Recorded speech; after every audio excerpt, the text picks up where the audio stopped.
Hello everyone, so welcome to your channel that is called as Mathematics by Rumina and today we are going to discuss कि क्या आया आपका 1 फरवरी के paper में JEE mains के shift 1 में.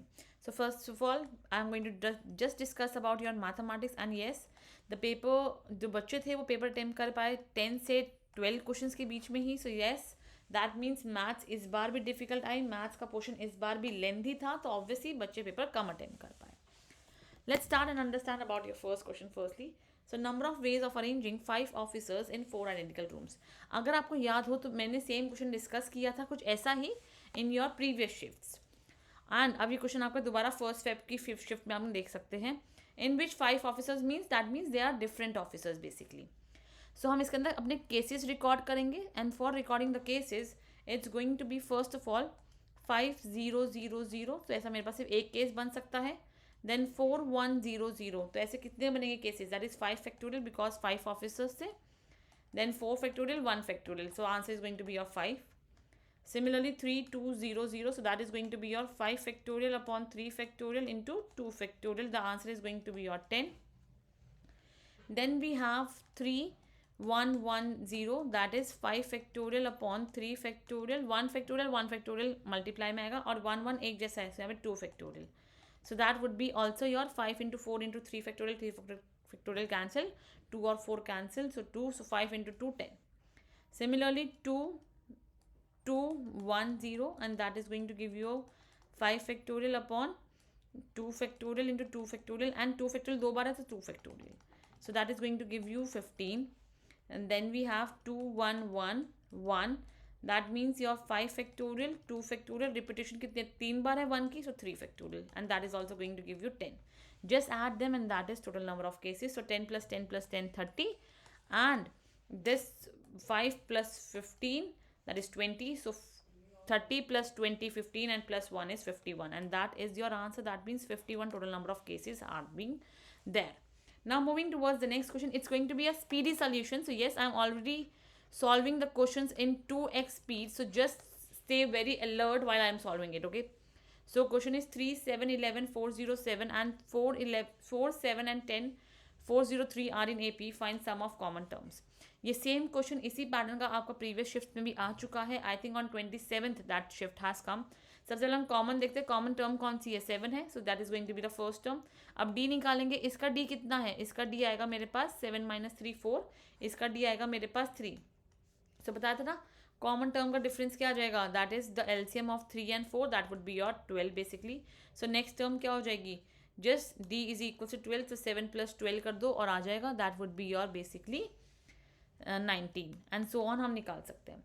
और ए एन के लिए आई ऑलरेडी टोल्ड यू जो छोटी टर्म होते हैं उसको ले लेते हैं दोनों में से. सो दैट इज 4033 क्या है? छोटी टर्म है मेरे पास. So that means my A N is going to be less than equals to 403. Now let's put the formula, that is 7 plus n minus 1 into 12 is less than equals to 403. Simplify करते हैं, n की यहाँ से value निकालते हैं.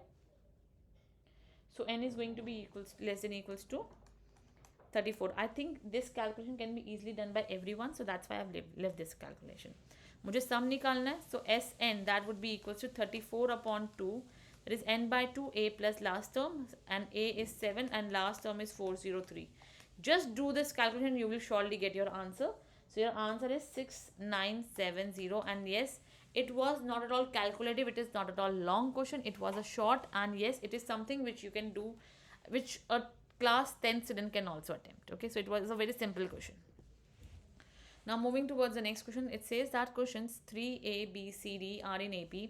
3a minus 1 b plus 1 c plus 9 are in GP. Then the arithmetic mean of A B and C is. So बेटा बहुत simple question है. पहले A B C D A P में पहले, लेकिन हम 3 ए बी सी लेते हैं ए पी के अंदर. सो क्या बनेगा? 2a is equals to your b plus 3. So from here I can just obtain my value of b which is 2a minus 3. और सिमिलरली यहाँ से इन तीनों में से मैं अपना GP में है तो इन तीनों का रिलेशन बिठाऊंगी. क्या बनेगा? a माइनस 1 का whole square is equals to b plus 1 into 3. Simplify कर दो बस इसको उठा के. So that would be your a square plus 1 minus 2a, and that is equals to 3b plus 3. b की वैल्यू पुट कर देते हैं. So that would be a square plus 1 minus 2a is equals to 3 2a minus 3 plus 3. Okay, let's simplify and let's obtain the equation. So a square -2a minus यहाँ से कितना आ जाएगा 6a is equals to -9 + 3 -1. Simplify कर देते हैं इसको. सो a square -8a, ठीक है ना. यहाँ से क्या आएगा -9 -1 दैट इज -10 -10 + 3 -7 + 7 हो जाएगा यहाँ पर जाकर. अब बस देख लो मेरे पास क्या आएगा. यहाँ से मेरे पास दो values 1 is 1 and 1 is 7. 1 possible नहीं है बिकॉज 1 - 1 क्या हो जाएगा यहाँ पे 0 आ जाएगा which is not possible. So ignore 1. Let's take your 7 as a value. So जब मेरे पास a7 आ गया so I know second term 7 है. तो कितना डिफरेंस आया 4 का. तो ये 11 हो जाएगा, ये मेरे पास 15 हो जाएगा. बस क्या निकालना है अर्थमेटिक मीन निकालना है. अर्थमेटिक मीन क्या होगा ABC का 7 + 11 + 15/3 कैलकुलेट करेंगे. We will got the answer as 17 and yes we are done with this question. Now you will say कि the it is actually simple because if you can just see मैं question खुद कुछ seconds में solve कर पा रही हूँ. So I hope that you people can also solve this in seconds only. Now this is something which I called it as between moderate and difficult question. It carries a lot of calculation, so yes you have to be a lot alert in this. So obviously यहाँ पे मेरे पास king rule लग जाएगा because it is 0, so pi/4 x dx upon cos की power 4 2x plus sin की power 4 2x. Simplify कर देते हैं. So that would be 0 से pi/4. So it would be basically pi/4 minus x upon now cos 4 2 pi/4 minus 2x. So that would be basically 2 और pi/4 cancel तो pi/2 minus 2x. So pi/2 minus 2x क्या हो रहा है this first quadrant. It will remain as it is. Basically cos का sine आ जाएगा तो यहाँ पे बस इतना फर्क आएगा दैट इज sin 4 2x प्लस cos 4 2x. आई थिंक ये हर बच्चा कर सकता है इसलिए I am not going to write this and show you the calculation. Now just दोनों को ऐड कर देते हैं and let the be I. और ये भी क्या होगा i is equal to that will be adding first and second. So I will just get 2i. ये आपको सारा एनसीईआरटी के स्टेप्स है. It is nothing which is very new for you. So x and x cancel. I have just left with pi/4 dx upon and that is your cos 4 2x plus sin 4 2x. So now let's simplify. So I is equals to pi/8 0 से pi/4 1 dx. Okay ये आ गया. कुछ मत करो पहले सबसे पहले cos 4 2x से डिवाइड कर दो इस पूरे को. सो ऊपर क्या आएगा 1 cos 4 2x that is basically your secant 4 2x और नीचे क्या बनेगा 1 प्लस tan की पावर 4 2x. ये आ गया. यहाँ से क्या करते हैं यहाँ पे लेट कर लेते हैं अपना tan 2x को. वेट फर्स्ट ऑफ ऑल ऐसा करते हैं कि just let your 2x be equals to t. उससे और थोड़ा सिंप्लीफाइड वर्जन मेरे पास आ जाएगा वरना हम कॉम्प्लिकेट कर देंगे क्वेश्चन को बहुत ज़्यादा. So let your 2x be equals to t. So that would be 2 dx is equals to dt. And यहाँ से क्या आएगा that would be your pi/8 0 से it would be pi/2 जैसे यहाँ पे पुट किया pi/4 को. So pi/2 secant की power 4 and this would be t dt. और यहाँ पे भी 2 मल्टीप्लाई कर दो बिकॉज यहाँ पे 2 एक एक्स्ट्रा था ना. एंड 1 प्लस tan की पावर 4 t. So यहाँ से क्या आएगा pi/16 integral 0 से pi/2 and just let this be as your u now. So that would be tan t is equals to u. So this implies secant square t dt is equals to du basically. So यहाँ से क्या बचेगा यहाँ t secant square t बचेगा. secant square t क्या होता है 1 plus tan square t. So that is 1 plus u square upon 1 plus u की पावर 4 du. ये आ गया मेरे पास अब यहाँ पर. अब मुझे और भी इसको सिंप्लीफाइड करना है. So now for simplifying it further on I can just okay मुझे अपनी लिमिट भी चेंज करनी होगी. दैट इज एक तो 0 ही रहेगी यहाँ पे बन जाएगी इन्फिनिटी. ठीक है ना मैंने बस पुट कर दिया. ये आ गया मेरे पास. Let's simplify it. pi/4 0 से इन्फिनिटी कुछ मत करो पूरे को उठा के u स्क्वायर से डिवाइड कर देते हैं. So I will be left with 1 plus 1 upon u square upon यहाँ पे आएगा u square 1 upon u square plus u square. So इसका होल स्क्वायर फॉर्म कर देते हैं. होल स्क्वायर क्या बनेगा u माइनस 1 अपॉन यू का होल स्क्वायर माइनस 2 du. ये बन गया मेरे पास. अब बस कुछ नहीं अब तो बस फॉर्मूला अप्लाई करना है final and we are done. So यहाँ आएगा मेरे पास pi/16 बेसिकली एंड दैट ये किसका फॉर्मूला है बेसिकली अगर देखते हैं यहाँ पे ढंग से देखो. अगर मैं यहाँ लेट करती हूँ u माइनस 1 अपॉन यू को एज योर z तो क्या बन जाएगा यहाँ से 1 plus 1 upon u square d u is equals to d z, ये आ जाएगा। तो यहाँ से इन शॉर्ट मेरे पास डी जेड की फॉर्म ही बनेगी। सो आई कैन जस्ट, मैं थोड़ा डायरेक्टली यहाँ पे यूज़ कर रही हूँ इसको, I can just write this as, यहाँ पे ये पूरा क्या बन जाएगा, this full be equals to your d z, this would be z square minus two, so that would be tan inverse, correct. तो यहाँ से मेरे पास क्या बन जाएगा, that is your tan inverse u minus one upon u upon root two, because it was a का root A basically, and यहाँ पे भी रूट ए, एंड पावर किसकी है, जीरो से infinity, just keep this limit and then you are just done. So now if I just simplify it, it would be pi upon 16 root 2 and that would be pi by 2 plus pi by 2. Simplify कर लेते हैं and let's see what we will get, pi upon 16 root 2. So that would be 2 LCM, so 2, so 2 and 2 cancel, so pi. So simplify करेंगे तो आएगा pi square upon 16 root 2. It was, this is the answer and it was not a difficult one, but yes it was surely a lengthy one. ये मैंने already solve किया था, so it's like for me I have solved it in some seconds, but for me in initial time I took almost 4 minutes to solve this question. So I expect that yes, if a student is using 6 to 7 minutes to solve such questions, it can be easily applicable. For such kinds of question always remember you don't have to solve it in an initial go. ये आपको पूरा paper attempt करने के बाद solve करने वाला, ताकि आप लोग के पास जो टाइम बचे आप उसमें जो इजी क्वेश्चन है लेकिन लेंथी है वो सॉल्व कर सके, okay. So now this much is also done. This one was also a moderate level question. It was not at all easy because it also carries some of the calculation. It is lengthy basically. A bag contains 8 balls of colored black and white only. 4 balls are drawn and found to be 2 white and 2 black.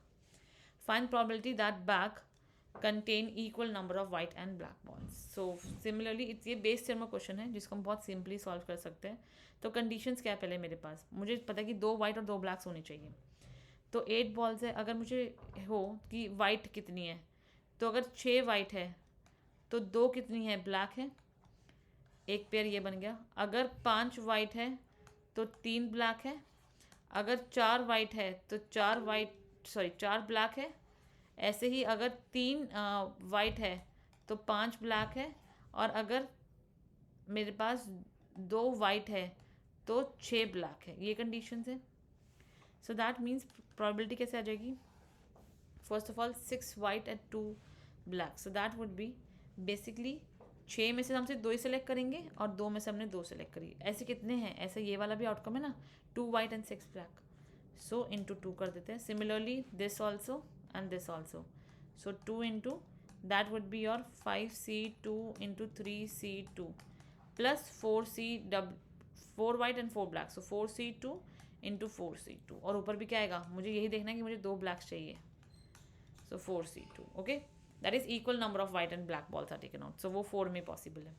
Just solve कर देते हैं। सो 6 into 6 upon यहाँ पे कितना बन जाएगा मेरे पास, यहाँ मेरे पास बन जाएगा इन टोटल 30, जस्ट सिंप्लीफाई कर देना इसको।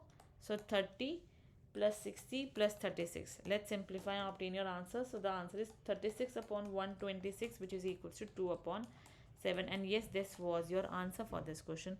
मैंने इसकी already pre calculation कर रखी थी, so that's why I have taken less time. Otherwise ऐसे question में time लग सकता है, okay? Now moving ahead, it is also a simple question. Root 3 minus root 2 की power x plus root 3 plus root 2 की power x is equal to 10. Find the sum of values of x. Let's take this as t and what would be this? This is just the conjugate, so this would be 1 upon t. So basically मेरे पास क्या है यहाँ से, अगर मैं यहाँ से ढंग से ऑब्जर्व करूँ, so I almost have your, just let's take this full as t, so t plus 1 upon t is equal to 10. Simplify करेंगे, so t square minus 10t plus 1 is equals to 0. Now ये क्या है, ये है मेरा product of 2 numbers, है ना, was 1, that means t1 और t2, अगर मैं 2 यहाँ से रूट्स ले लेती हूँ अपने t1 और t2, तो उनका प्रोडक्ट क्या आना चाहिए, 1 आना चाहिए। Similarly if I just see, अगर मैं इसको सिंप्लीफाई करूँ, so can I just write this as root 3 plus root 2, मतलब इसको सिंप्लीफाई करूँ basically, so it would be root 3 plus root 2, t1 plus t2 किसके इक्वल है, 1 के, और ये कब पॉसिबल है, when my t1 plus t2 is equals to 0. That means sum of values of x क्या आ गई मेरे पास, 0 आ गई, so 0 is my answer. That's it. Now we are on the last question, that is f such that r tends to r, fx log x when x is greater than 0, e की power minus x when x is less than equals to 0 and gx is defined in this way. बहुत simple सा question है, g of F X निकालना था तो बस g of F X ही ले लेते हैं एक बार. Okay, so g of F X के वे में डिफाइन करते हैं. कुछ नहीं करना है, सबसे पहले हमें अपना बस एफ एक्स को डिफाइन करेंगे हम लोग. So how we are going to define R F X. Basically सबसे पहले एफ एक्स डिफाइन करते हैं इन जी एक्स की फॉर्म. तो let's replace F X. So ये कितना आएगा, यहाँ पे मेरे पास एफ एक्स आ जाएगा when F X is greater than equals to 0 and E की power F X when F X is less than 0. ये आ गया मेरे पास फर्स्ट कंडीशन. अब अपना जी की लिमिट भी पुट करेंगे, ये एफ एक्स वाला फंक्शन भी यूज़ करेंगे इसके अंदर. सो that would B basically your, यहाँ से मेरे पास 4 ऑप्शन बनेंगे बिकॉज 2 यहाँ के और 2 यहाँ के. सो दैट वुड बी पहले log x because F x क्या है, बड़ा है 0 से. सो पहले log x की टर्म लेते हैं. सो log x when your log x is greater than equals to 0 and x is greater than 0. Then second would be your e की power minus x when e की power minus x is greater than equals to 0 and x is less than equals to 0. That was this function. Then we have e log x, that is this function again when, अब मैं यहाँ पे पहुँच गई हूँ second वाले part में, when my log x is less than 0 and my x is also greater than 0. ठीक है ना, इस वाले कंडीशन में थे क्योंकि हम लोग. Then we have second condition, that is this, and it would be e की power minus x where your e की power minus x is less than 0 and x is less than equals to 0. That is this condition. सबसे पहले ये वाली situation, last situation is not possible for me, so let's let this situation, so let's take a cross over it. ठीक है, now what we have log x. So log x का diagram कैसा होता है मेरे पास. So my log x diagram, wait पहले हम इजी वाला डायग्राम पुट करते हैं अपना. व्हाट इज e की पावर माइनस एक्स. e की पावर माइनस एक्स का डायग्राम जो होगा वो कुछ ऐसा होगा with a close circle because यहाँ पे इक्वल्स टू भी आ गया. Then e log x that is basically equals to x, और ये कहाँ से कहाँ तक है, log x क्या है, लेस देन 0 है, एंड x क्या है, बड़ा है 0 से. So 0 less than x less than 1. That means इसका जो डायग्राम होगा ये ऐसा होगा with a open circle. Done. और फिर log x बनाना है when log x is greater than equals to 0 and x is greater than 0. So that diagram is going to be somehow like this. Okay, ये बन गया आपके पास diagrams. Now many on to, sorry many one है ये आपका, मैंने लिखने में गलती कर दी. It's many one. So yes, it's going to be many one. If I just make a line like this, it's going to cut it at 2 points. Let me just highlight it. ये 2 point पे cut कर रहा है. Since ये 2 point पे cut कर रहा है, क्या है, it's a many one function. अब मेरे को देखना क्या ये ऑन इनटू है, क्या ये ऑन टू है. It's a into function. Why, because there is no value on minus y, so that is it is into function. So option A is going to be the correct answer for this option. I hope all the concepts for this class is clear. Thank you so much for viewing my video and supporting me so much. Bye bye class. Let's meet you in the next video now. Thank you so much. Have a nice day ahead.